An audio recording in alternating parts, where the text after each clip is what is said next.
Sasa kesho yake tunamuona mchizi amekaa zake sitting room, mara Gift akawa anapita. Akamwita, wewe chukua hii pesa, nenda dukani ukanunulie sausage. Demu anasema sawa, ila anataka kupokea tu ile pesa. Jamaa akaiachia ile pesa kwa dharau ili idondoke chini.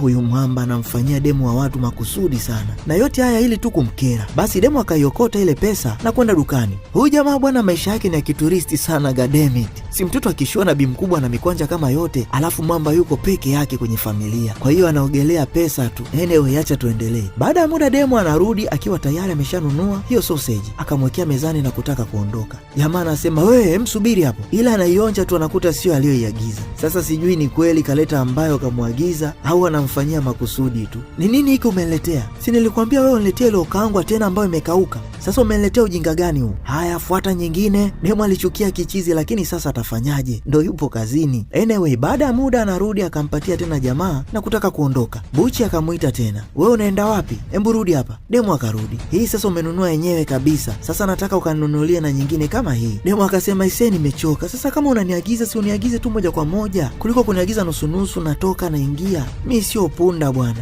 Jamaa akamwambia, umechoka eh? Sasa umekuja hapa kufanya nini kama unachoka ovyo? Unachoka mpaka majukumu yako? Au wewe ni mjukuu wa Clemence Mhandambo nini? Hebu niachie upumbavu. Demu akachukua hela kwa hasira kisha akaenda dukani tena. Sasa awamu hii anaporudi anamkuta jamaa anaongea na simu. Anaona hii ndio nafasi ya kumkwepa, akaamua kuiweka haraka kisha akakimbia. Sasa jamaa anapomuita anakuta hayupo.